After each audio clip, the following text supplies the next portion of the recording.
स्वागत है मित्रों। तो फिर कहानी को आगे बढ़ाते हैं और आज दिखाया जा रहा है एन सुबह सुबह जैसे ही अपने एकेडमी के गेट के अंदर एंटर होता है, उसी वक्त चश्मो एन को ढूंढता हुआ दौड़कर एन के पास आकर कहता है कि क्लास प्रेसिडेंट एन, आप कहाँ थे? मैं कब से आपको ही ढूंढ रहा हूँ। पता भी है कि हमारे डिपार्टमेंट के लैब के बाहर किसी स्टूडेंट का पेरेंट्स आकर उसके लिए परेशानी खड़ी कर रहे हैं और उसे आपके अलावा और कोई संभाल नहीं सकता। एन कहता है कि चश्मो, पहले तुम सांस ले लो और तुम शांत हो जाओ और अभी तुम सही से बताओ कि किसका पेरेंट्स और किसके लिए परेशानी खड़ी कर रहे हैं। चश्मो कहता है कि क्लास प्रेसिडेंट एन, लैन के लिए। तो आप उधर जल्दी से जाइए और जाकर सिचुएशन लैन के लिए संभालिए। दूसरी तरफ एकेडमी के बिल्डिंग के अंदर लैन के डिपार्टमेंट के लैब के सामने हम जोई के मॉम डैड को देखते हैं, जो लैन को अपने सामने खड़ा करके सबके सामने लैन के ऊपर चिल्लाते हुए पूछ रहे थे कि लैन, चोई कहाँ है? चोई हमें सुबह से कहीं नहीं मिल रहा, तो हमें लगता है कि शायद तुमने ही चोई को कॉल करके अपने पास बुलाया होगा। लैन चोई के डैड से कहता है कि अंकल, मुझे समझ नहीं आ रहा कि आप क्या कह रहे हो, पर जितना मुझे पता है कि कल तो आपने ही चोई को आपके साथ लेकर गए थे, तो फिर अभी आप मुझसे क्यों पूछ रहे हो कि चोई कहाँ है? चोई के डैड कहते हैं कि तुमसे ना पूछूं तो और किससे पूछूं? पहले हमारा बेटा कितना भोला भाला था, हमारा हर एक कहना माना करता था, पर चोई जब से तुमसे मिला है तब से उसे तुम्हारे अलावा ना कोई दिखता है और ना ही कोई सोचता है। लैन कहता है, अंकल, मुझे सच में नहीं पता कि चोई कहाँ है। अगर आप दोबारा मुझसे एक ही सवाल पूछोगे तो मेरा जवाब सेम ही रहेगा कि मुझे नहीं पता। तो आप अभी मेरे रास्ते से हट जाइए, क्योंकि मुझे मेरे क्लास अटेंड करने के लिए जाना है। पर चोई के डैड सामने से नहीं हटते, बल्कि लैन का शोल्डर जोर से पकड़ के कहते हैं कि क्या तुम्हें तुम्हारा क्लास अटेंड करने के लिए जाना है? क्या तुम्हें समझ नहीं आ रहा कि हमें हमारा बेटा नहीं मिल रहा? तो जब तक चोई नहीं मिल जाता तब तक तुम कहीं नहीं जा सकते। और मुझे लगता है कि मुझे तुम्हारे प्रिंसिपल से इस बारे में बात करनी चाहिए। मैं भी तो देखूं कि तुम्हारे एकेडमी के प्रिंसिपल इस बारे में क्या कहते हैं। यहाँ लैन को गुस्सा आने लगता है। वो चोई के डैड का हाथ अपने शोल्डर से हटाते हुए कहता है कि बस बहुत हो गया, आपको जो करना है आप करो और मुझे चोई को लेकर आपसे और ज्यादा बहस नहीं करना। और आप लोग ये मत सोचिएगा कि मुझे आप लोगों से कोई भी रिश्ता रखना है। आप लोगों के बेटे को ठीक से संभाल नहीं पा रहे हो, इसमें गलती आप लोगों की है। आप लोग एक अच्छे पेरेंट्स नहीं हो। क्या आप लोगों को पता भी है कि जब भी आप लोगों के साथ कुछ भी होता है, आप लोग बिना कुछ सोचे समझे आ जाते हो दूसरे लोगों को जिम्मेदार ठहराने के लिए। तब हम एन को देखते हैं, जो परेशान होकर सीढ़ियों से दौड़कर लैन के पास आता है और वही सीढ़ियों के सामने खड़े खड़े चौंक कर लैन की बातें सुनने लगता है। अब आते हैं लैन की ओर। लैन तब चोई के मॉम के ओर देखकर कहता है कि अगर आप लोग सच में एक अच्छे पेरेंट्स होते तो आप लोग कभी भी चोई को फोर्स नहीं करते कि वो एक ओबीडियंट डॉगी की तरह दुम हिलाते हुए आपका हर एक कहना मानता रहे, चाहे वो सही हो या फिर नहीं। आप लोग सच में एक अच्छे पेरेंट्स होते तो आप लोग पहले चोई के मन को जानने की कोशिश करते, चोई को समझने की कोशिश करते। क्या आप लोगों ने कभी भी ऐसा किया? पर नहीं, आप लोगों को तो लगता है कि सिर्फ आप लोग ही सही हो और बाकी सब तो ऐसे ही है।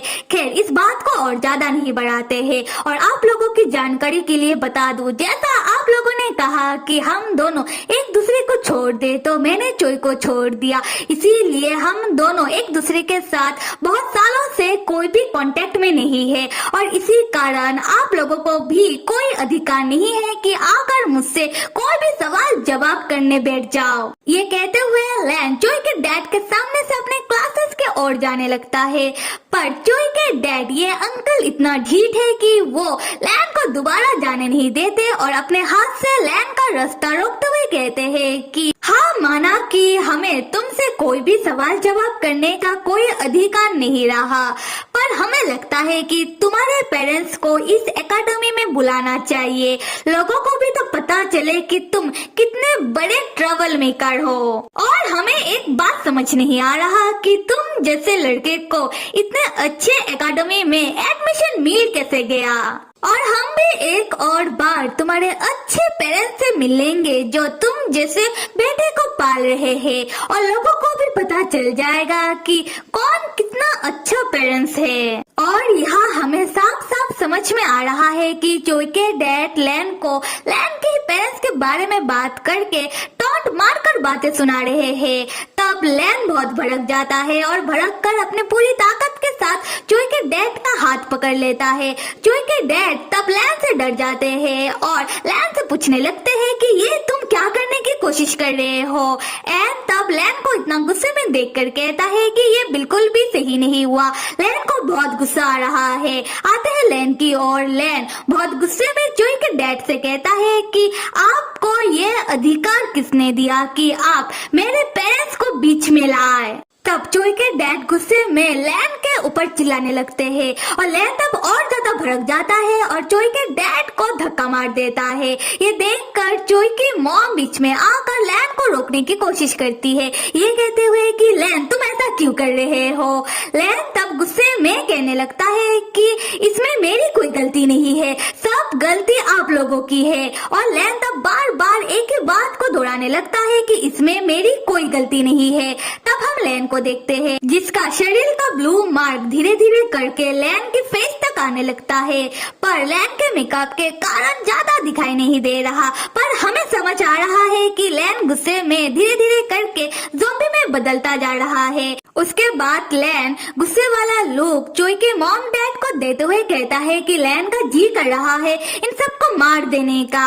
उसी वक्त टीचर शोर शराबा सुनकर डिपार्टमेंट की लैब के सामने दौड़कर आने लगते हैं और एन भाई साहब टीचर को आता हुआ देखकर और लैन का गुस्सा बढ़ता हुआ देखकर वो मन में कहता है कि अभी कुछ नहीं किया जा सकता। लैन को शांत करने के लिए मुझे ये रास्ता इस्तेमाल करना ही होगा। एन तब अपने फोन के जरिए लैन के कॉलर से लैन को एक जोरदार झटका दे मारता है, जिससे लैन दर्द के मारे जमीन में गिर जाता है। एन तब दौड़कर लैन के पास आकर बैठता है।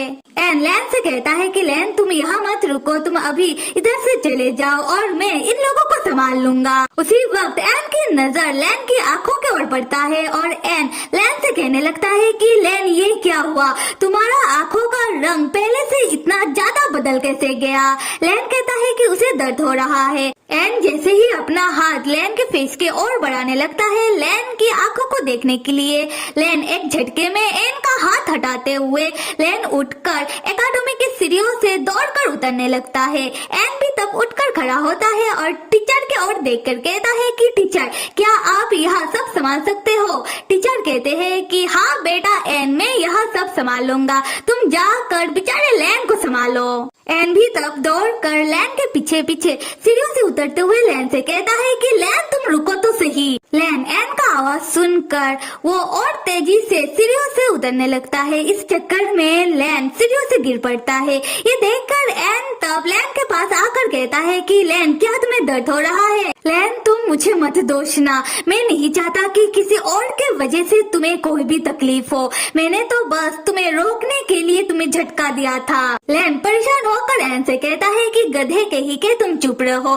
बात बात पर तुम सफाई देने लगते हो, क्या मैंने तुमसे कुछ कहा। तब हम लैन को देखते हैं जो अपने अंदर के ज़ॉम्बी को कंट्रोल करने के लिए वो अपने हाथों को बाइट करने लगता है और एन से कहता है कि लैन को कुछ भी अच्छा नहीं लग रहा, लैन को अजीब सा महसूस हो रहा है, तो इसीलिए एन लैन से दूर रहे, वरना क्या पता लैन एन को कोई नुकसान पहुंचा दे। और यहाँ हम एन को देखते हैं। एन को देखकर समझ आ रहा है कि लैन की हालत देखकर एन को लैन के ऊपर तरस आ रहा है।